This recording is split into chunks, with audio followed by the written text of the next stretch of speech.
Hello everyone, DarkOfAllTrades here. Now I generally don't like to cover the same channel more than once, especially in such a short time frame, but this video showed up as a suggestion and I had to check it out. So today, we're going to go back to an old reliable source in Frank Turek and his channel Cross-Examined. This one is titled, How to Prove the Resurrection in Less Than 2 Minutes. Less than 2 minutes is a great amount of time for content for a response video. So that is what we're going to check out today. So let's dive into Frank Turek, Dinosaur Hunter. No, the video's not about dinosaurs, but I should have saved that line for responding to one of his videos about dinosaurs. Oh well, opportunity lost. There's only two possibilities when it comes to the resurrection. It either happened or it didn't happen, right? If it happened, then Jesus is Lord. This is quite a leap in logic. There needs to be some kind of a justification for the elimination of all other options. When we look into sources of the resurrection narrative like the New Testament, we need to remember that these texts were written by an unknown number of authors with their own cultural and theological biases, likely differing from the other authors. Prompted by the temporal and authorial separation from documented events, scholars frequently question the dependability of such accounts. Moreover, numerous religious belief systems assert supernatural occurrences and celestial beings, which encourages reflection on the wider framework of religious diversity and the number of methods in which societies interpret gods. From a historical critical standpoint, there is limited attestation of the resurrection beyond religious manuscripts, which results in various explanations and doubt. It is vitally important to evaluate the congruity and uniformity of the resurrection narrative with other historical references. Assuming a resurrection did happen, we're faced with the logical hurdle in regard to the assertion. Jesus' lordship cannot simply be established automatically. This is Frank's way of applying the liar, lunatic, or Lord trilemma put forth by C.S. Lewis in his 1953 book, Mere Christianity. The connection between the two relies heavily on presuppositions and theological beliefs rather than concrete evidence. Prompted by the existence of divine figures and miraculous events in various religious traditions, the notion of religious pluralism emerges, which causes us to apply the fact that there are diversified interpretations of the divine. Critical examination and tangible proof are indispensable in appraising extraordinary declarations. All of this to say that it doesn't follow. So what are some other options if we eliminate the liar and lunatic options? The majority of responses I have seen include legend, in that the events actually never happened, but it became ingrained in the culture. Of course, that would not apply here because we're granting that there was a resurrection. Perhaps it was a misinterpretation of the wording and that was actually a spiritual or metaphorical resurrection. This could be possible, meaning that this figure did suffer a bodily death, but instead this whole story was used as a metaphor for the endurance of his teachings throughout the ages against oppression from more dominant cultures at the time, to rise up, so to speak, and become what it is today. But again, this would not necessarily apply to a bodily resurrection. However, if we are convinced that it was a bodily resurrection of this exact person, then what are some explanations that are more likely? I would put forth that medical misdiagnosis is more likely. This varies slightly from swoon theory, which I don't necessarily accept as accurate, but is still more likely than magic. It could have all been a hoax, being part of the liar handle of the aforementioned trilemma. I would even go so far as to assert that a natural revival is more likely than a magical one. Perhaps Jesus was a mutant of some kind whose body had better healing capabilities than others. This sounds ridiculous, but I would posit it is far more likely than a god doing magic. All of these options are entirely natural and potentially in the realm of possibility. You've heard Lord, liar, lunatic, right? Okay, he's the Lord, okay? If it didn't happen, either the apostles, the New Testament writers, lied. This is potentially the best option. People lie for all sorts of reasons and can become convinced of their own lies over time. How many people need to lie about something happening, cough, cough, stolen election, cough, January 6th, cough, cough, before others believe them and spread the word to others who believe them? It really isn't that far out of left field. But maybe Frank will cover why this couldn't be the case. Let's keep watching. Or, what's the other option? They were deceived. They were mistaken, right? They thought he had resurrected from the dead, and they wrote it down and they went and died for it, but he didn't really die. Or he didn't really rise from the dead. This option is probably the most likely. If we grant the writers were being honest, this makes the most sense. People can honestly believe things and be wrong. Sometimes people are just mistaken or misremember things. Considering the apparent incompetent nature of the disciples in the early chapters, this seems like the most likely option, unless we're drastically changing the characters in the middle of the story, which is just bad writing. Even with traumatic events, people's personalities change, but they don't suddenly become exponentially smarter and more capable. Now, why are these two things implausible? Well, they had no motive to lie about the resurrection, as we've already pointed out, right? I don't think you can back this up. I understand the point that the disciples might not have had an apparent motive to lie about the resurrection. It's true that they were dedicated to Jesus and his teachings. However, when we explore historical events, especially those from distant periods, it is essential to consider various aspects beyond an apparent motive. Granting they were completely devoted to Jesus and genuinely believed in his teachings, as well as they genuinely assert that they witnessed and were convinced of his resurrection, believing it to be real. Other factors, however, must be considered when conducting historical analyses. The impact of Jesus' death on their psyches was crucial. The crucifixion caused the disciples immense grief and cognitive dissonance. It is possible that under such emotional strain, they had visionary experiences, dreams, or collective hallucinations. These experiences were then interpreted as encounters with the resurrected Jesus. Human psychology is intricate, and emotional experiences play a significant role in shaping perceptions and memories. Their understanding of the events was shaped by their deeply ingrained religious beliefs and cultural background. Additionally, the disciples' interpretation of these experiences as a genuine resurrection might have been reinforced by their beliefs in Jesus as the Messiah and the Son of God. Additionally, there might have been social and communal pressures at play. As followers of Jesus, the disciples were part of a close-knit group which shared beliefs and expectations. If Jesus told them that he would be arrested and killed, but would then rise, well, the first two already came to pass, so why wouldn't the third? Their narratives of the resurrection could have been influenced and reinforced by the community's desire to preserve and spread Jesus' teachings. It's also worth noting that the accounts of the resurrection were written down years after the events, and during that time, oral traditions and storytelling could have contributed to the shaping of these narratives. While we can't definitively know the exact motivations and psychological experiences of the disciples, we can definitely come up with multiple plausible explanations beyond a simple lie. Because all they got, they were beaten, tortured, and killed for saying it was true. I'm not sure about that, but there are some pages that suggest something similar, but there isn't much evidence, outside of maybe two of them dying though they had the chance to recant. Check out Apologists' videos on this topic for a far more comprehensive explanation than I can provide here. According to Christianity.com, John died of old age after supposedly writing the Book of Revelation, which are basically the ramblings of a madman. A source for this is in the description. The Bible doesn't tell us how most of the original 12 disciples died, but okay, Frank, let's pretend you're correct in your assertion that the disciples were all tortured and killed. Why is that? Were they specifically killed for preaching the gospel they believed, or were some of them killed for other reasons, such as, while they were preaching what they believed, they broke the law in the country they were in? One of them died not because of preaching, but due to exclusively political motivations. I'll leave a link to Overview Bible's explanation of the different potential causes of death of the disciples. However, to say this is all they got is a bit of a stretch. The inability to think of benefits to being one of the founding members of a new religion shows a lack of imagination on Frank's part. We don't know how they all died, but most sources presume they traveled to different parts of the world, which is interesting that they were so-called martyred so far away from each other, or most of each other. In fact, they had a big motive to deny the resurrection. They're Jews. They don't want to get kicked out of the temple. They don't want to be excommunicated. They don't want to be thrown out of the chosen people club. Well, let's grant all of that. So what? They were convinced that something was true and preached about it. If we assume that they're being honest, then surprisingly, they would not continue to lie about what they believe. If I became convinced that someone rose from the dead, I would likely not keep asserting that people could not rise from the dead, lest I be dishonest. Why would they do this? Could they have been mistaken? Well, they had no expectation of a resurrection. They weren't expecting a resurrection. Really, Frank? No one told the disciples that Jesus would resurrect? First, Matthew 16:21 states, quote, "From that time on, Jesus began to explain to his disciples that he must go to Jerusalem and suffer many things at the hands of the elders, the chief priests, and the teachers of the law, and that he must be killed and on the third day be raised to life."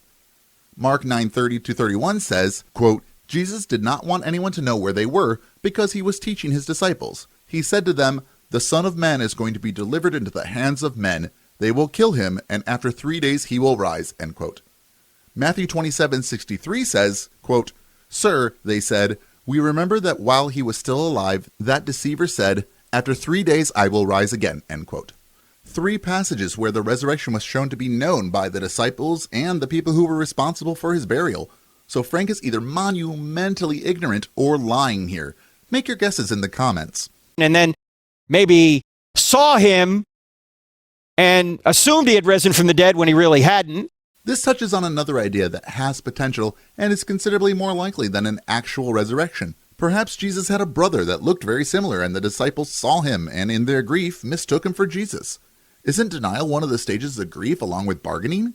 They say that everyone has a doppelganger in the world somewhere, so is it possible that they just saw someone who looked like Jesus from a distance, and that sparked the connection between the fact that they were told by Jesus that there would be a resurrection, and then the idea that they believed Jesus was magic? This could be the basis for the stories that simply got exaggerated, as stories tend to be.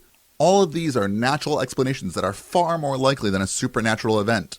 So if your wife is pregnant and you know it's not you, the only alternative is that it's the Holy Spirit. David Hume deals with this quite well. He says, in the case of the laws of nature being suspended, you have to ask yourself, have they been suspended in my favor, or am I possibly under a misapprehension? I think it's Thomas Paine who asks, which is more likely, that the laws of nature are suspended or that a Jewish girl should tell a fib? We have to grow up out of this stuff, you know. They weren't expecting it. And if they were mistaken, they could have easily been corrected by enemies showing Jesus' dead body. They could have just gone to the tomb and taken out Jesus' body and said, stop all this nonsense talk about the resurrection. He's dead. While this is likely a possibility if we trust the entirety of the circumstances written in the account, which I don't because of the myriad of issues, but perhaps. However, there is a major question that comes up from this. Who were the guards at Jesus' tomb? Were they Roman or Jewish guards? As far as I can tell, they were Jewish guards for a number of reasons. The Koine Greek in Matthew 27:65 has two potential meanings. Both state, you have a guard, but it is a matter of voice. One version is, you have a guard, so use it, meaning they already have their own guards that they could place, and the other is akin to, you may have a guard from my ranks. I find the former more likely, as the other issues mentioned, such as accepting bribes, and that they were mentioned reporting to the temple leaders first, if not only. In one version, it was before Passover, meaning they would likely ask for a Roman guard, but that doesn't mean they would be granted one. Pontius Pilate was notoriously cruel to the Jewish people. However, referring to Apologists' assertion, which I agree with, it is more likely that Jesus was not buried in an actual tomb, but was put into a mass grave where pretty much every crucifixion victim went when they were taken down, typically after the wild animals had a go at their flesh. I'll leave a source for the hermeneutic stack exchange that talks about this in the description. Though, while potentially possible, I doubt the enemies would have even cared enough at the time to take the time to unearth and show this apocalyptic rabbi's body simply to dispel some baseless rumors. If this happened today with some religious leader, do you think we would exhume a body for that? Even the most religious likely wouldn't care about that. So, I doubt this is all as cut and dry as Frank wants it to be here. At the time, Jesus just wasn't seen as that important. He was dead, and people stay dead. Claiming otherwise was ridiculous then, just like it is now. They didn't do that. Why? Because he wasn't dead. That is a tall series of claims. So we already know that he was presumed dead at minimum. However, even granting that, what I mainly take issue with here is that Frank is attributing motivation to people he cannot possibly know. He's asserting that the reason why they didn't just go take Jesus' body and show the people is because they were aware or knew that he wasn't dead. Could there be other options? Like, why would the Roman leaders care about this during the first week after the crucifixion? Again, put this into a modern scenario. Some guy says he's going to be executed, raised from the dead, and gathers a small religious following. Pick a religion for this, I don't really mind. The person is executed for some crime against the state that carries a death sentence, I don't care which one. And within a week, people are claiming they saw him walking around. What would you think as, let's say, the president or prime minister of your country? Would you think that these people were mistaken, or would you want to unbury/unentomb this executed enemy of the state? Or would you dismiss these as simply rumors? I think Frank's argument is complicated by theological bias. He is assuming the conclusion that Jesus resurrected, making him a very important character in his religion, and therefore the entire world, and working backward to fit that narrative. Granting his existence, to most everyone, he was just some guy who broke the law and was punished by execution for the crimes he committed, as was common at the time. He likely wasn't the only guy who said he would resurrect after being executed, but we don't consider those people, do we? This is the Texas sharpshooter fallacy. For this argument to work, Frank needs to count the hit, that is, the story that made it through, and ignore all of the other people whose story ends because their resurrection narrative didn't make it. So, seems to me it really did happen, and this is the conclusion. Jesus is Lord, and if Jesus is Lord, then all we need to do is see what he wants us to do. Right? Okay. For the sake of conversation, let me grant way more than I would or anyone else should.